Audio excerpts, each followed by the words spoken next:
This program is brought to you as a public service by Maui Causes. Maui Causes is a crowd-funded media production group that provides media production services to a variety of environmental and progressive causes here in Maui County. Visit us on the web at www.mauicauses.org. Welcome to another edition of Maui Causes. Hi, I'm Sam Small. We have so many things that are evolving, on a national level that actually affect us here in Maui County, and nothing, I think, is bigger than the new farm bill that has just been miraculously signed into law that changes the way that agricultural hemp is perceived and works through the entire agricultural and product system. We're talking about an extraordinary overturning of a ban that was created 84 years ago that has removed a vital component from our society, and hallelujah, everything is changing. And to discuss that on the show and to celebrate with us on the show, we have our two leaders of the Maui Hemp Institute for Research and Sustainability, Mr. Stephen Rose and Mr. Shane Smith. Thank you both. Why am I so excited about this? You're not excited. I'm excited. It's 85 years since the first ban in 1935. It's a 50-year quest for me when I first discovered the cannabis plant and found out why it wasn't in our diet, why it wasn't making fuel, why it wasn't building houses. And that's all changed. The law has changed. It's going to take some time to kind of adjust and bring it all forth. But hemp now is like corn. It's an agricultural crop. There'll still be a few permitting and other issues that we need to resolve, but basically the federal government no longer has any jurisdiction over hemp. So hemp actually is no longer worse than heroin? No longer worse. No more Schedule I, yes. It's astounding. It is so much an amazing change over history, considering hemp has been around with human civilization before it was recorded. The first cultures use hemp. The oldest tombs that have ever been opened up had hemp seed in those tombs. Exactly. It shows you the value that those societies placed in access to hemp. Well, it was one plant that gave them food, housing, clothing, medicinal benefits, and also spiritual benefits. This plant was basically the basics of medicine in this country before the ban. Most patent medicines in the 1800s up until the early 1900s were containing cannabis in their formulas. Cannabis was the main medicine used by doctors for so many cures. We're now seeing that come back with the release of CBD products, which have some of the components in the plant in the medicine. And literally hundreds of millions of people worldwide are benefiting by cannabis right now. So this ban that we're talking about that has been lifted, where did that come from? Well, basically, after Prohibition ended, a gentleman who was head of Prohibition, Mr. Arnsberger, had all these agents and nothing to do with them. Mr. DuPont had discovered nylon and a new way to process cotton, and he was one of the industrial giants of his day. The other industrial giant was Mr. Hearst, who controlled about 80% of the newspapers in this country, which were being printed on hemp paper up until then. Hearst made a big play, bought a lot of the forests in the far west, and wanted to switch to paper. And Weyerhaeuser as well. Exactly. Was part of that initiative. And there were other industrialists involved. And basically, the oil industry was absolutely involved. Yeah, basically at night, when nobody was looking, they didn't ban hemp. What they did was they banned the whole family of cannabis, which commonly called marijuana, but the part of the plant that has the spiritual and the active effects that kind of change perception was what they went after. But when they banned that, and they had a very vicious campaign, at that time we also had a big Mexican immigration. The word marijuana is Mary Jane, basically, an abortion of that word. So they called it marijuana. Before 1935, it was all called cannabis. There was no medical marijuana, there was no industrial hemp. Those were basically names created to keep and divide the plant. Right. The movement now is back to the one plant, the cannabis plant itself. And hemp is leading the way. It's now legal. It's going to give our island food, fuel, fiber, medicine, and so many more benefits. And it's really going to start at the local level. Really be a sustainable crop that we can introduce into our farming economy and into our economy at large. And Shane, I want to bring you into this. I'd love to explore just a little bit more on this notion that the cross section of how cannabis as an agricultural product, how it was used and viewed before the ban. What are we going back to? I mean, well, basically, it was a primary source of food and medicine for cultures all over the world, especially European, and then coming into America, but going back globally for a lot longer than that to many other cultures. Used for, like we said, food and medicine, but pre-ban, every doctor in the country, one of their top 10 medicines had cannabis in it or was cannabis. So the medicinal uses were known. Every transatlantic voyage that occurred, the ropes that were used for the ships were made out of hemp. And in fact, it was essential for the exploration of the world and being able to cross the oceans with ships. And so it's a return to a relationship with a plant that started, going back to the dawn of agriculture and humans cultivating plants for their own use. So. And you are a farmer. You have experience in growing these plants. Yeah, so I was a farmer and cultivator in the medicinal cannabis industry in California for 13 years. And so now here in Maui, after working with doctors for many years and many patients, and with the ban on cannabis, also came the ban on research on cannabis. And right. so, a lot of what's known in the medicinal areas was research that was done personally by individual doctors and just the farmers out in the hills and working with their friends and families and learning what the plant could do for them medicinally.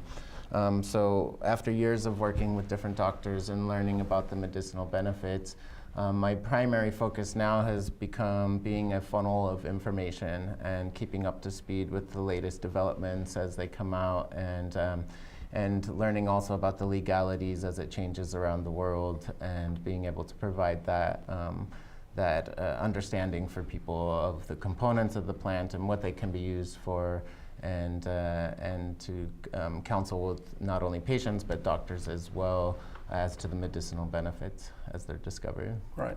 So then prior to the ban, certainly there was what you would call, adult use. Certainly, that plant has an effect, an influence on it. We're dealing with a comparison in our society today to alcohol. So that adult use existed, but the most widespread use certainly was in tinctures from doctors as medicine and as an agricultural product. These products that were out of that, and certainly the research, modern research, applied science, stopped because of the ban. And now, peeling back the onion of that ban, the first thing to become available is the agricultural hemp, because this never got anybody high. There was never an issue with this. So yeah. Our process of unfolding this still has a separation between the agricultural hemp and the other forms of cannabis, the marijuana, that has a medical use, a valid medical use for a certain portion of the population, and also has this adult use, which we don't really even have to get into. The adult use is a separate social thing. Yes.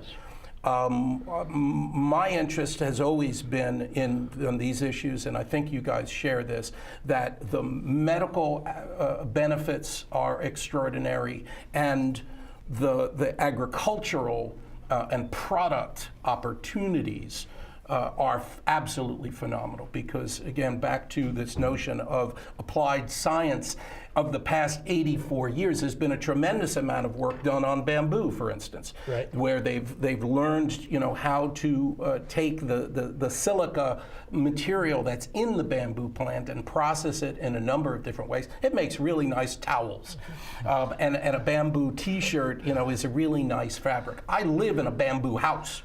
My house structurally is built out of bamboo technologies, bamboo homes, a nice pitch for those guys. A recent article in Hawaiian Airlines magazine, many of you may have seen, that featured, you know, how they built a home out of bamboo. Now we have the opportunity to do that research and build homes out of hemp.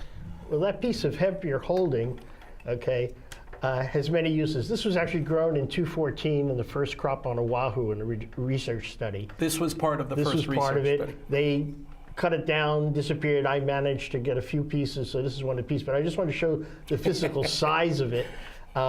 It looks very different. There's a number of things that come out of this. There are long fibers, which are used for clothing, number one, but they're also now being used to look at replacing lithium batteries. There's literally thousands of uses. The resins from the seeds and everything are being made into plastics. Pretty much anything you make out of petrochemicals can be made out of hemp and hemp seed. Right. Bottles, all our bottles made of hemp, basically they'll deteriorate in a couple of months. Well, and that's why the oil industry was involved in manufacturing this ban 84 years ago, because they wanted hemp oil off of the market so that they could fill the market with their fossil fuel oil. Right. And we've seen, you know, as a society, we've seen the damage that fossil fuel oil has brought into our society, because it really does seem to be that a significant portion of whatever man-made impacts there are to climate change are a direct result of that carbon coming out of the ground and being brought back above ground into our air and water. And that entire industry flourished because of the ban that we are celebrating today is gone. And moving forward, you know, when we look back, we see what hemp was used before the ban. We see what the ban did, brought all these pharmaceutical industry, oil industry, gave them all a chance to go. Nylon, you know, things that just don't disappear anymore on us. And cotton, which is actually kind of a toxic crop to grow for clothing. And this is a cotton consumes shirt. a lot of water. But as a historian of hemp and following it, I've been involved with hemp for now over 50 years. You know, first discovered the plant in 1968. I'm one of those old hippies. The hair is long gone. But always had a fascination of hemp, you know, been studying it. And well, now you've also studied, you know, a variety of minerals and nutraceuticals in ginseng. I know you've got a rich history yeah, I'm basically in ginseng. A qualified ginsengologist. I've studied American wild ginseng for over 35 years, very involved in revitalization of the American ginseng industry on the mainland. But the cannabis plant always kept cropping up along the ginseng. Well, because it's been in, you know, I mean, the research really has recognized that there is an absolute necessity. We need, as human beings and our domesticated animals, have all been existing with hemp as a food source. Exactly. Like I call it, it's broccoli or carrots, you know. Exactly. And this ban for 84 years has removed the food from our diet. And one of the benefits of hemp is the omega-3 combination. Everybody knows fish oil from salmon is high in omega-3s, essential for your skin. Yeah, but that's just the three. That's just the three. There's more than... Exactly. In order for your body to absorb 3, it needs the 6 and the 9. The hemp plant happens to have the perfect ratio of 3, 6, and 9 that our body has. So a little bit of hemp seed or hemp oil goes a long, long way past any kind of fish oil and doesn't deplete our oceans. Right. Is another and, benefit. you know, and it's not by accident that we have a requirement for what this plant delivers. Exactly. That didn't happen by accident. Exactly. That is something that has developed over the history of humankind. That is something that we are hardwired for. We are all living in essentially what the researchers are calling a cannabinoid deficiency. We are all lacking something in our central system that balances out our system because these essential food products have been removed from our society. Even our animals. I mean, the whole notion of what you feed a chicken. Because what you feed the chicken comes out in the chicken meat. And so if you're feeding the chicken, if your chicken is eating hemp seeds, then those omega-3s that are in the chicken. And not only do you get a benefit from eating the hemp seeds as a food product, you also get a balancing benefit by eating the chicken meat or the eggs that have these multiple omegas in them. That's how this stuff was fully, our entire food supply was fully informed and bolstered by the presence of hemp in our society. And again, that's what we're here today celebrating. That's coming back. How does that happen here on Maui? What role does Maui play in all of this? That's part of the excitement. Hemp is going to be probably the beginning of what we're beginning to call third wave Hawaiian agriculture. Third wave. Okay. The first wave was our Polynesian, the canoe plants over with the Polynesians. The next wave was the plantations and the monocrops and all the packaged foods, et cetera, that didn't get farmed here. And we wound up monocropping sugar, basically.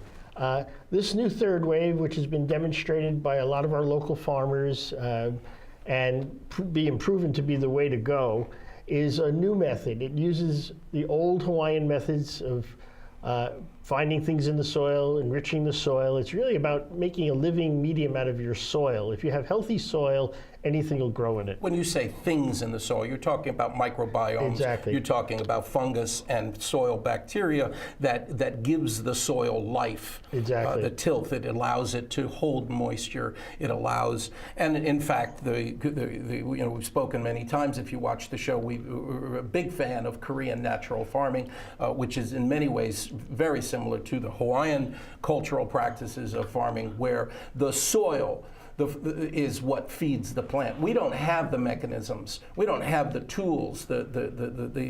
It's not broken down sufficiently. Whatever we can put on the soil isn't in a form that the plant can actually extract out of the soil.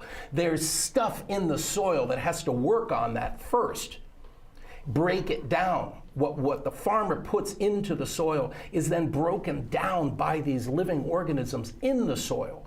And their byproduct, what they give off, is then in a form that the plants can receive. That's a symbiotic relationship that happens between the farmer, the soil biome, and the plant, the agricultural crop.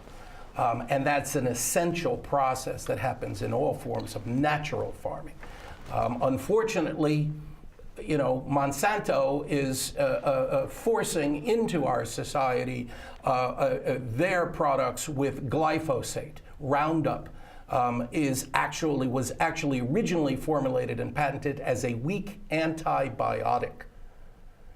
And the more that antibiotic filters into our agricultural system and your own body, the more it suppresses the natural biological action taking place in the soil that is an essential ingredient into the success of what a farmer can do with his crop. And that's our third wave. The third wave is to get back to the soil, replenish it, using other new methods that have recently been discovered, biodynamics, permaculture, blending it all. Right. Where the hemp comes into play and is missing right now, and now we can finally use it, it has two very large benefits for initial agriculture. One, it puts down a very, very deep taproot. So that breaks up the soil. The roots basically spread the soil and allow subsequent crops a softer soil. And in the process of doing that, the plant itself, as it grows, pulls up heavy metals and other extracts things. it out of Exactly, right out of the soil. Now, we have no scientific tests on that. That's one of the first research studies our institute wants to do, but it's worldwide common knowledge for millennia that it pulls metals. In Chernobyl, after the radiation disaster there, they spread hemp seed for thousands of miles around Chernobyl to first thing to remediate the soil, and it soaked up a lot of the radiation. And that's very similar to bamboo, because that actually in those environments, bamboo was the first plant to reestablish itself. Exactly, exactly. So the soil remediation is the first part of the hemp plant, but the biggest use of the hemp plant, and it's our biggest problem for farmers, which people don't realize, is our wind. The wind will take down small trees. You know, you can't grow a mango tree in the Central Valley. It'll blow over before it gets big enough to put out fruit. Right. We have a cultivar of hemp, and there are many, but one we're going to start actually our field tests in March with, if all continues along course. This plant will grow 12 feet high in 8 weeks, and it's as thick as bamboo.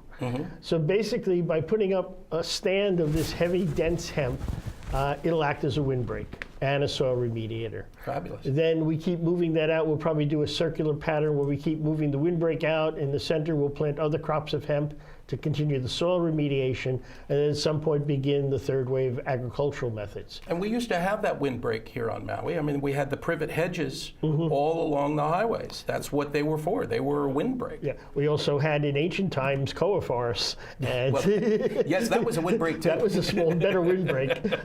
And this allowed the forest to come back, because your koa tree can't grow in the wind when it's small. It gets blown over. So, you know, the hemp itself is going to be a windbreak to start with, and then all that hemp can be harvested because it is fiber, and our plan is to use it to make houses. Actually, it's not our plan, it's our newly elected mayor's plan. We had lunch with him a few months ago before the election, talking about the R2 water, which is the water that comes out of the water treatment plants that we don't know what to do with. We're watering every golf course possible. Right. They want to talk about injection wells, and he came up with an incredible idea.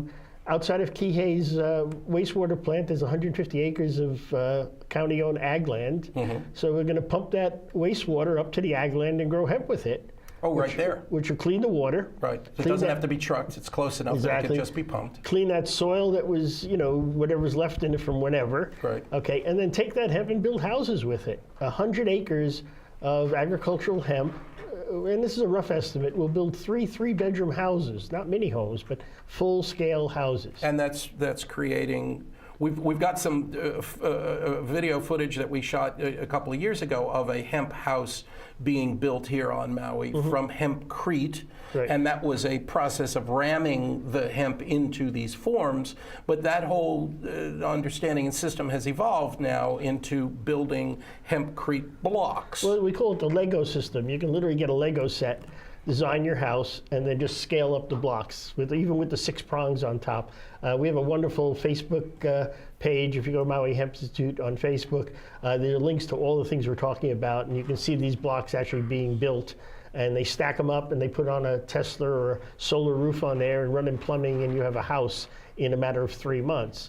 And recently in Europe now, where the state-of-the-art technology for hempcrete and hemp building has been going on forever, they never stopped building with it.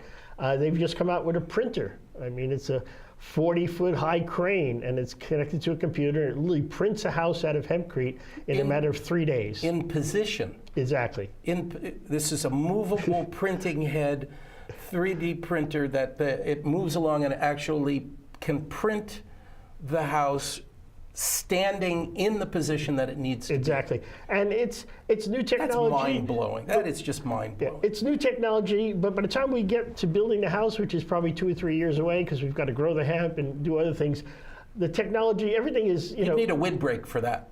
Because that crane, Yeah. talking about windbreaks, you'd need a windbreak for that. Yeah, because definitely. that crane with that print head, you know, moving along on your lot, I can imagine it. It's like, you know, it's a slow process, Yeah. you know. So that thing just moving along, and the wall just gets built and built and built and built, and you're literally printing a house. Exactly. A standing house. And what we want to do is we want to make this a community effort. You know, when we make those first houses, whether we use the block method or the printer method or methods that are being developed, which we're not even talking about yet, they'll be here. Right. We want to get everybody involved. We want to get the unions involved, the real estate people, the local populace.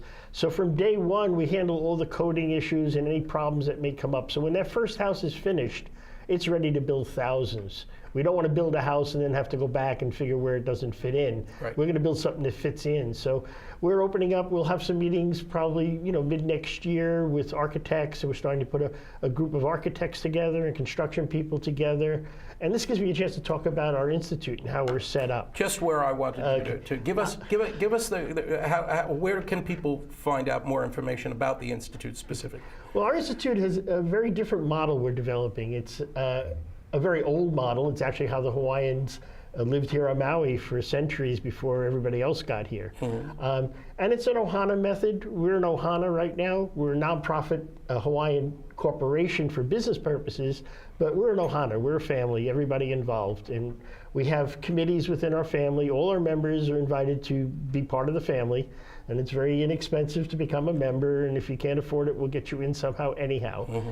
And all our members are invited and urged to join committees.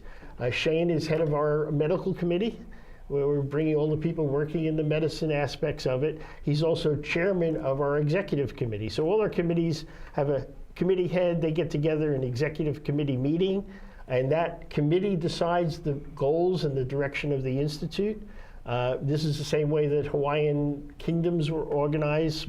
Each Apuana, reported to the Maui king, and he reported to the Hawaiian king, and that's how decisions were made. And we've also added to our model, for lack of a better term, or the best term actually, a kapuna system, where I'm the chief executive Hempster. And my job is to make sure everything that comes out of the committees and the institute does relates to hemp. Lehu Ryder and her partner Maydeen are our cultural advisors for Hawaiian. So nothing we do, no video. Before this video gets aired, we get their approval. We make sure everything is pono. And we're adding other prominent Hawaiian leaders are now part of our kapuna committee. And we have a lot of others coming. We'll announce them soon, but we're bringing on the elders to basically help our younger generation lead this institute where it goes, because that's whose institute it really is. It's for the younger generations. And that's represented well, I think, by and Shane is basically, he's head of our committee, but he's also head of all the committees now, and he'll be kind of moving forward, leading the way for what's going to happen hemp-wise on Maui. Shane, how not to get too personal, but how old are you? I'm 37. Which is perfect, because I'm 61. You're even. I'm ancient. I'm 68. She's 68. So we got a couple of aldakakas here, but who have been trumpeting, this as a cause for many years. Steve, much longer than I, but we've been in support of the Maui Hemp Institute from its initiation, and that's tremendously thankful for younger people coming up. There's a whole crew of people like Shane that are now engaged in the Maui Hemp Institute for research and sustainability. And that's our goal. We're part of doing this TV show is to engage. We really want you to come forward. We have a great website. You can volunteer through the website or give us a call. We're very accessible. And the website is? MauiHempstitute.org. Great. And there's links to all that on MauiCauses.org, and we encourage you to give a visit to MauiCauses.org as well. We're going to be right back with Shane Smith and Steve Rose and continue talking about our celebration of a significant change in the classification of agricultural hemp. It is no longer compared to heroin. We'll be right back. There's more to our show in just a moment. This program is brought to you as a public service by Maui Causes. Maui Causes is a crowd-funded media production group that provides media production services to a variety of environmental and progressive causes here in Maui County. Visit us on the web at www.mauicauses.org. Welcome back. We are celebrating the federal farm bill just signed into law that absolutely changes the fundamental way that agricultural hemp, can be addressed here on American soil.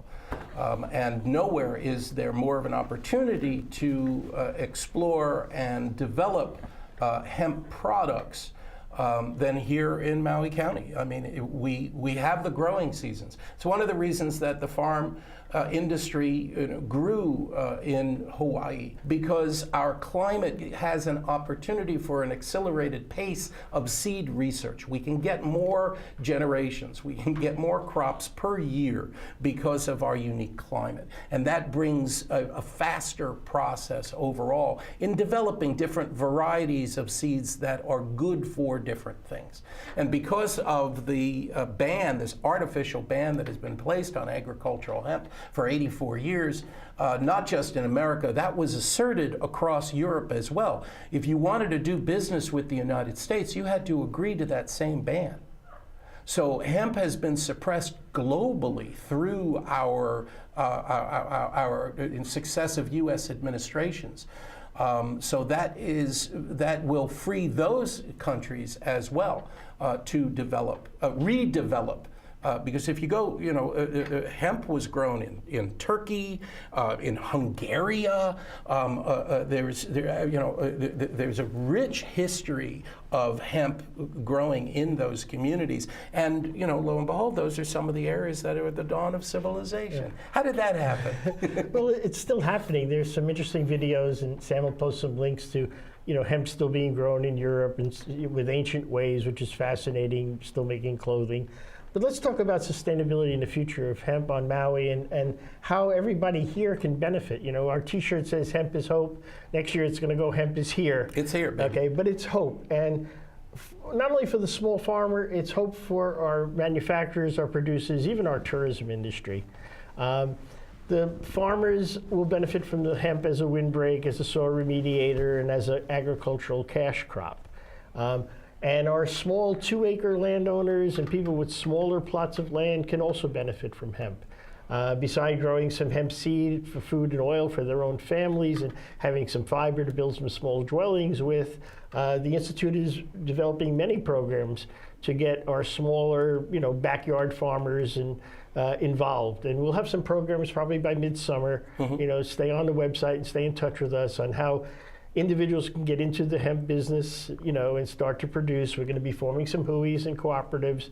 Right now, we're working and talking with, the various end product producers. There's equipment that has to be brought here that costs a lot of money to break down the hemp or extract the oils. So we're working with some very ethical companies that want to come here. They're proven companies. They really want to come and use Maui partially for research benefits, partially because they understand our situation here as people who live here, not people who come through and sleep here as tourists.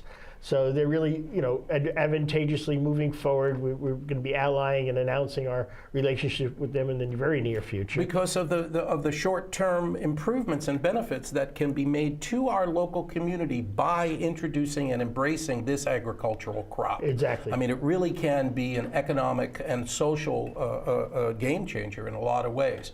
Well, it'll allow a farmer, one of the most valuable things coming out of hemp right now has been the explosion of CBDs. CBD is what's called a cannabinoid. The hemp plant and the cannabis plant in general has over 100 and some odd cannabinoids. The two most popular ones are CBD and THC, but there are others that are just about to come to the surface. Which we are, as human beings, hardwired to require. We have an endocannabinoid system, which was discovered in Israel in 1996. Most of our doctors are not taught about it. I lecture around the island about the endocannabinoid system and how it affects our body.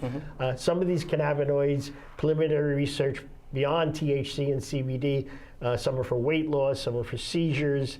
And that's going to give us a chance to do some research here, to grow some cultivars that are high in these other cannabinoids, which have a very high value on them.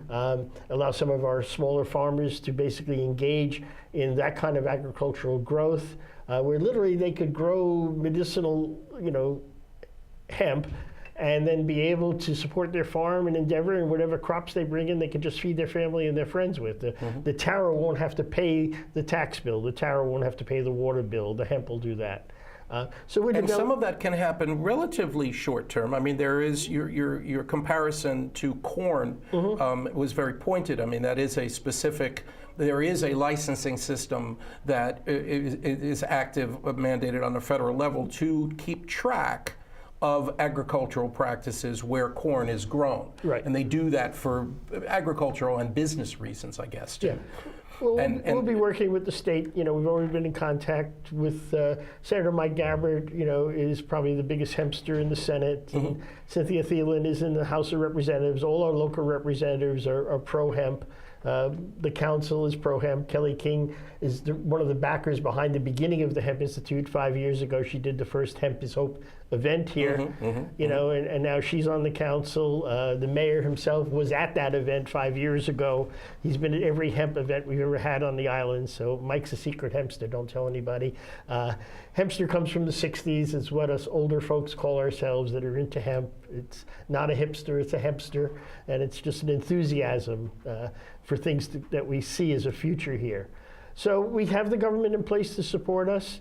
We have the local populace starting to wake up, realizing that, you know, hemp is not something that's going to make you high. It's something that's going to feed you, clothe you, and do a lot of other things to the economy. So we're focusing on that right now.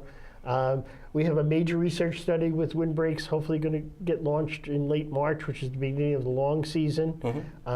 We're very involved with our Hawaiian brothers and sisters in making, you know, we call it third wave Hawaiian agriculture, and it's both, you know, the bigger sense of Hawaii and really about the Hawaiian people, you know, to give them a crop that they can start in right away with, which will revitalize the land, bring in economic support.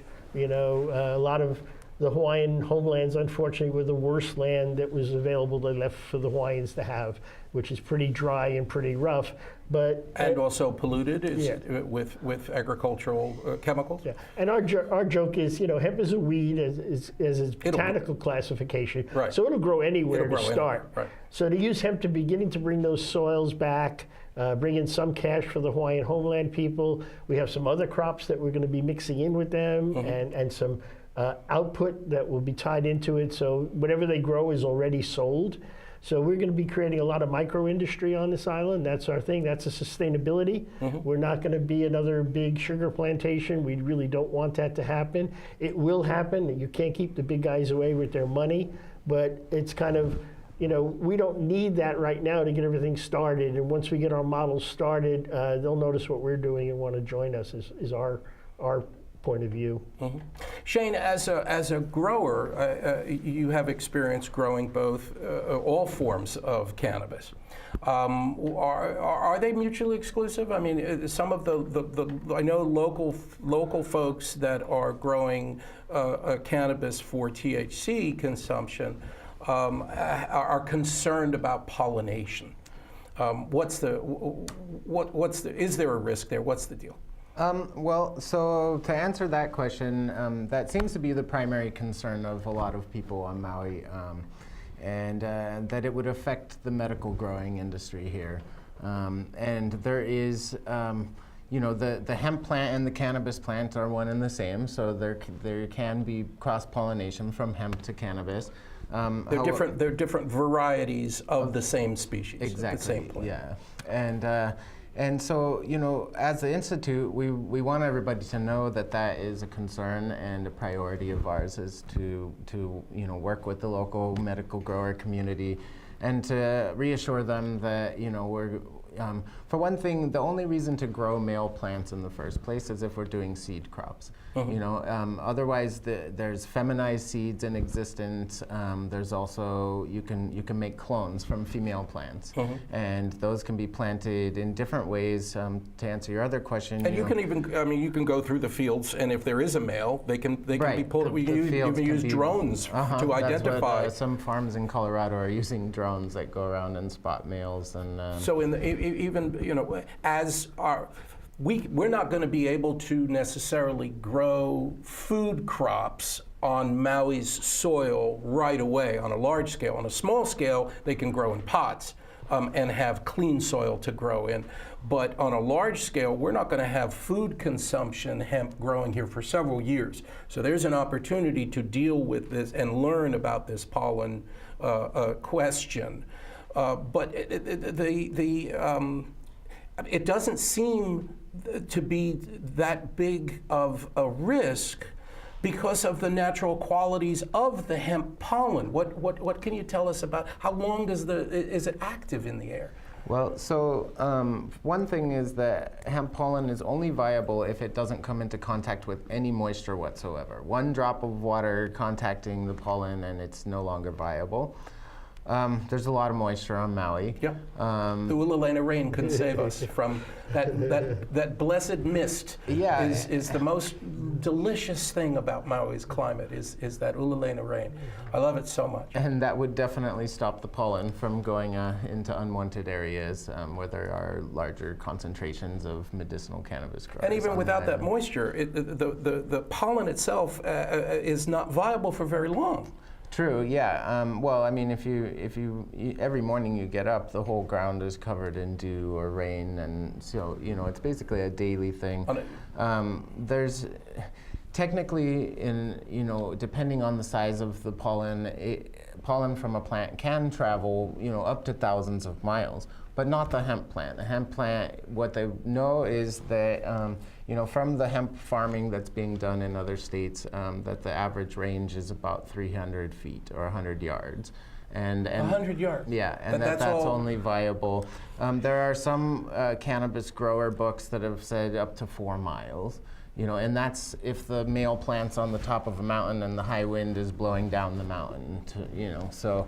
I really but we do have we do have a vortex here where the air does get circulated. It doesn't only just blow out smoke. We saw from cane burning, smoke in the lower valley didn't only just blow out and go to Ocean and Kihei. Sometimes it got caught and wound around. But that's a huge distance compared to the couple of 100 feet that you're talking about of viability. So the risk of exposure is really slim. And folks growing for medical purposes are often that's not being grown outdoors here on Maui, really. That's another consideration. Air filtration for indoor grows would stop pollen from accessing the plants. As an institute, one of our primary focuses will be the research and gaining of this data that isn't yet known because there's been this 80-year gap in the ability to research this plant. And if anybody out there would like to fund that research, we are putting together a project. We're looking for funding. If it's really a concern, write us a check and we'll do a scientific study on it. We're allying the Institute now with many universities. Many international companies are working with us on the preliminary results we've already found over the past 4 years. So, right now in 2019, we're looking forward to actually finding a physical place to put the Institute so people can come visit us and we can have meetings there. We've been working kind of out of people's houses up until now. And you can have product demonstrations. We'll have product demonstrations, and we have a couple events we'll be planning next year, so people can support us and come to those events. Hemp History Week, first week in June for 4 years, has been our biggest event. Maui Brewing Company does a special hemp beer each year, and this year it's going to be the best. We're working with the brewing company. We've had hemp dinners, so we're going to have a big Hemp History Week celebration to kind of show what's kind of evolved, since the ban is over, which was, now. Right. So, I mean, we are actually entering a new point in history. There was, 10, 20,000 year of history up until the ban. There was 80 years where it was banned, and now we've started the next phase of history where cannabis comes back to our society. The ancient called it the cannabosum. And that was the original words used in scripture and everything. That's in the Bible. It's in the Bible. That word's in the Bible. And there's whole stories about that. And we hope to, over time, be able to do more educational shows about the history of cannabis and society as soon as people get a little less shaken about what we're talking about. But again, we're talking about hemp, we're talking about food, fuel, sustainability, and fiber. This is a fiber product that I'm holding here, and this is a farm barrier. This would go on the ground instead of black plastic.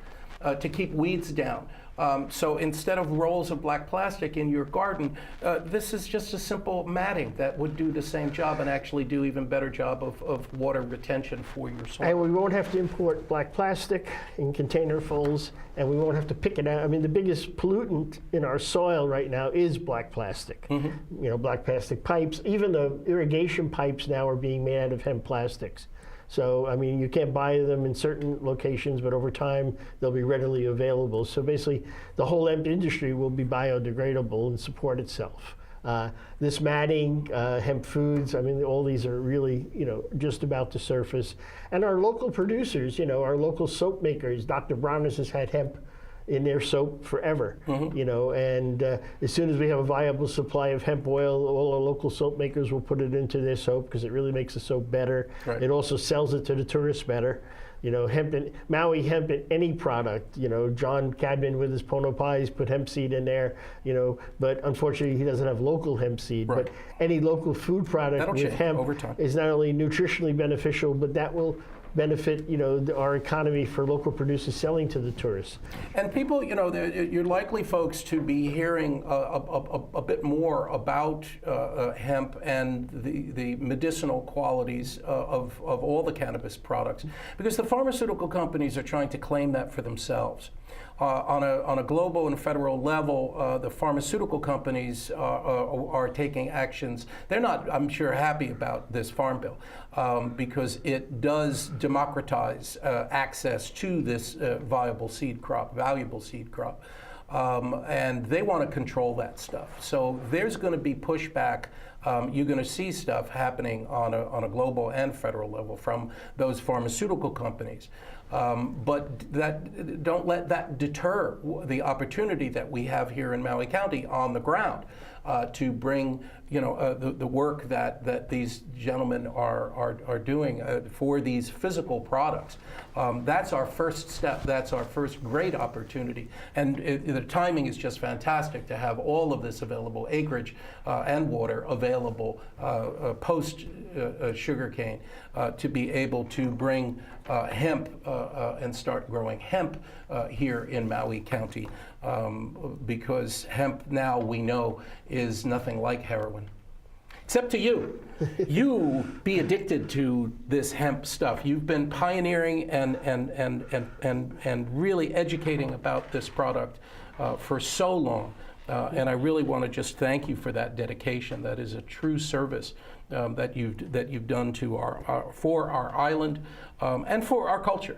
You know, to be in a place influencing politics is a fantastic thing, and we are, you know, here celebrating that we can move forward here in Maui County and have a viable hemp solution to many of our local problems. So thank you both for everything that you do and have been doing. Our thanks to the Maui Hemp Institute for Research and Sustainability. Look it up online. Steve Rose, Shane Smith, Sam Small, join us again here on Maui Causes next week. Aloha. This program is brought to you as a public service by Maui Causes. Maui Causes is a crowd-funded media production group that provides media production services to a variety of environmental and progressive causes here in Maui County. Visit us on the web at www.mauicauses.org.